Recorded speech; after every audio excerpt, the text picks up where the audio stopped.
Hi so welcome back friends, how are you all? I hope you all well at this time. Guys, आज का video होने वाला है एक नए एनएफओ के ऊपर। रिसेंटली बड़ौदा ने अपने एक नया एनएफओ मार्केट में लेके आ चुका है, जिसमें अगर हम डिमांड्स एंड पोटेंशियल्स की बात करें तो आई थिंक इस एनएफओ के अंदर पोटेंशियल एंड डिमांड इस टाइम पे काफी अच्छा खासा हो सकता है, जो एनएफओ भी आगे डिस्कशन करने जा रहे हैं। आज के डेट में ऐसे मल्टीपल लोग हैं जो इस एनएफओ में अप्लाई करने के लिए काफी एक्साइटेड हैं। काफी लोगों के क्वेश्चंस भी इस टाइम पे आ रहे हैं कि अभी हम जो एनएफओ अप्लाई करने जा रहे हैं बड़ौदा का, इसमें कितना पोटेंशियल है, अभी हमें इस एनएफओ के लिए अप्लाई करना चाहिए कि नहीं करना चाहिए। मैं आपको इतना शॉर्ट ही देता हूँ, इस वीडियो को देखने के बाद अगर आप इस एनएफओ के बारे में जानने में एक्साइटेड हैं, अगर आप इन्वेस्टमेंट करने का प्लान कर रहे हैं, थोड़ा सा कंफ्यूज है कि मुझे इस फंड में भी इन्वेस्टमेंट करना चाहिए कि नहीं करना चाहिए, इसमें रिटर्न अच्छा बनेगा कि नहीं बनेगा, ये सारा कंफ्यूजन, ये सारा डाउट आपका आज के इस एक वीडियो में क्लियर हो जाएगा। बट आपसे एक रिक्वेस्ट है, इस वीडियो को स्टार्टिंग से लेकर एंड तक जरूर देखना। इस वीडियो के बाद में आपको दूसरी वीडियो देखने की जरूरत नहीं पड़ेगी, मैं इतना आपको शॉर्ट ही दे सकता हूँ, क्योंकि जिस एनएफओ का डिस्कशन हम आज करने वाले हैं, we will discuss only about the returns, कि इसमें कितना रिटर्न एक्सपेक्ट आप कर सकते हैं। ऑलरेडी जो इसके जैसे एनएफओ पास्ट के अंदर आए हैं, उनके क्या रिटर्न्स रहे हैं, कितना पोटेंशियल यहाँ पे आपके लिए रह सकता है, और अगर आप इसमें भी इन्वेस्टमेंट करने के लिए जा रहे हैं तो अभी आपको इसमें इन्वेस्टमेंट करना चाहिए कि नहीं। तो ये वीडियो को शुरू करते हैं विदाउट वेस्टिंग एनी टाइम, और अंडरस्टैंड करते हैं कि एनएफओ किस तरीके से आपके लिए काम करने वाला है। तो अभी जो एनएफओ आया है ये है बड़ौदा का, और हमने पीपीटी ऑलरेडी ओपन कर ली और इसी के माध्यम से हम अंडरस्टैंड करने वाले हैं, बिकॉज मैंने सारी चीजों को पॉइंट टू पॉइंट अपने पीपीटी में क्रिएट कर रखा है, तो उसी के माध्यम से हम अंडरस्टैंड करने वाले हैं। ये जो एनएफओ है इसका नाम है Baroda BNP परिवास Nifty 200 momentum 30 index fund. ये एक इंडेक्स फंड है, मतलब जो पैसे आप इस फंड में इन्वेस्टमेंट कर रहे हैं, आपका पैसा यहाँ पर पैसिवली मैनेज होगा। इंडेक्स फंड के रिटर्न वाकई में काफी अच्छे रहे हैं, क्योंकि पैसिव फंड के पैसा मैनेज करने का जो तरीका होता है वो काफी बढ़िया होता है। इवन एज कंपेरेटिवली जो एक्टिव फंड्स अवेलेबल है उनके मुकाबले पैसिव फंड का जो रिटर्न है वो लगभग काफी हद तक अच्छा भी है। ऐसे भी एक्टिव फंड है जहां पर रिटर्न इंडेक्स से ज्यादा है, काफी एक्टिव फंड्स की भी रिटर्न ठीक ठाक है, बट पैसिव फंड का जो पैसे मैनेज करने का तरीका है वो एज कंपेरेटिवली एक्टिव फंड के मुकाबले काफी बढ़िया होता है, जो मैंने मेजरली देखा है। दूसरी चीज, यहाँ पे 200 कंपनी है, मतलब इस फंड के नाम से ही मालूम पड़ जा रहा है कि इनके पास में टोटल 200 कंपनीज होंगी, और 200 में से आपका पैसा टॉप 30 कंपनीज में इन्वेस्टमेंट कर रहे हैं। मेजरली पैसा आपका यहाँ पर इन्वेस्ट मैक्सिमम ये लोग कर रहे हैं लार्ज कैप के अंदर। तो 200 जो कंपनीज हैं उनमें जो बेस्ट मोमेंटम 50 कंपनीज, मोमेंटम 30 जो कंपनी रहेंगी, उन बेस्ट 30 कंपनीज में पैसा लग रहा है, नॉट 50।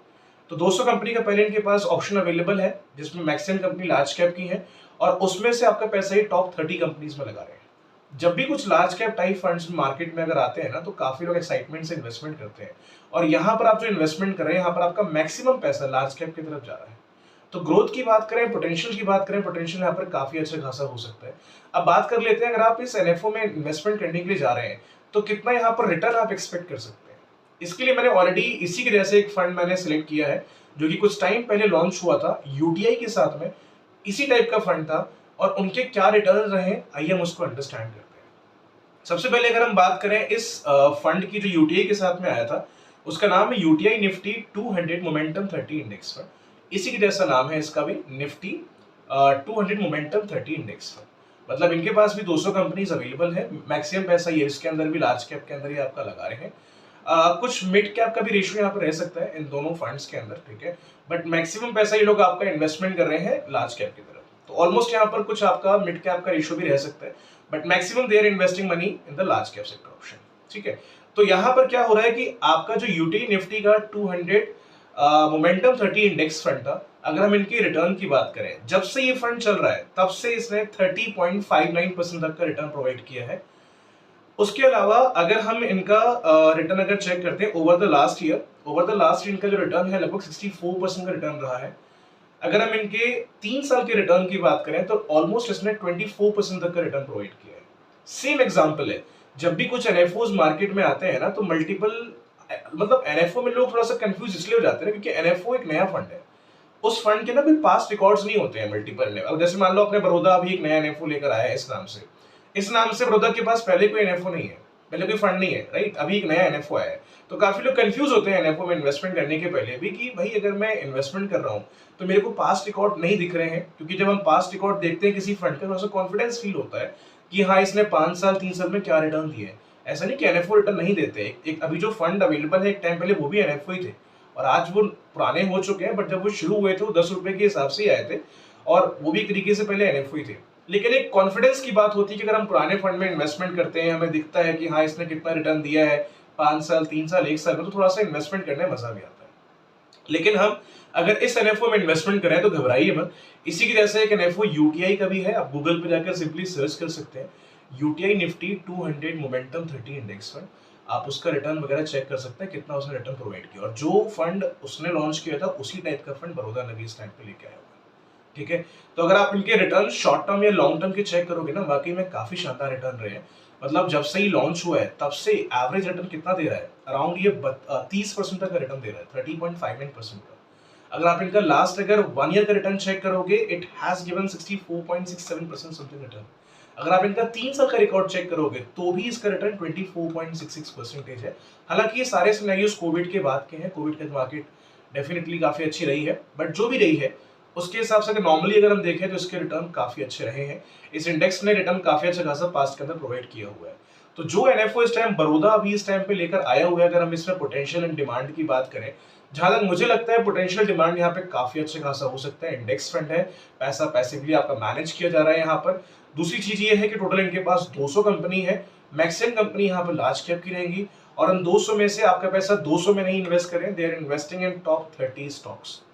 टॉप 30 की जब बात करें तो यहाँ पर सिंपल सी पानी वाली कहावत आ जाती है कि अगर आप नॉर्मल अगर एक पानी पी रहे हो ग्लास में और एक आरओ से प्योरीफायर अगर वाटर है, तो दोनों में क्वालिटी का बहुत डिफरेंस और प्योरिटी का बहुत डिफरेंस रहेगा।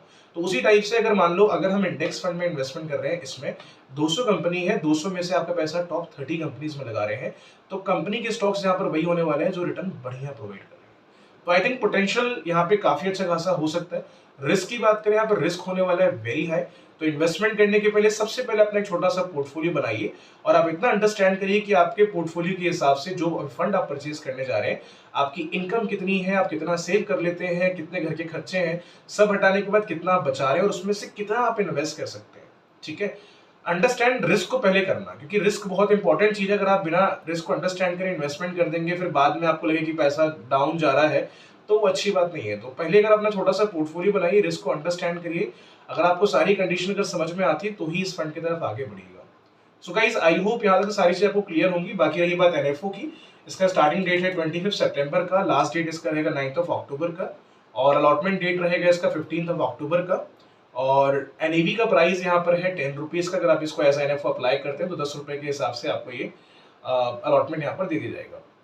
प्लस अगर हम इसमें एग्जिट लोड की बात करें तो यहाँ पे एग्जिट लोड रहेगा। अगर इन्होंने सिंपली मेंशन किया है, अगर अपना पैसा विद इन 7 डेज में अगर विड्रॉ करते हैं फ्रॉम द अलॉटमेंट डेट, जब आपको अलॉटमेंट मिला, अगर आप उस दिन से 7 दिन के अंदर पैसा विड्रॉ करोगे तो आपको यहाँ पर 0.2% तक का एग्जिट लोड यहाँ पर देना पड़ सकता है।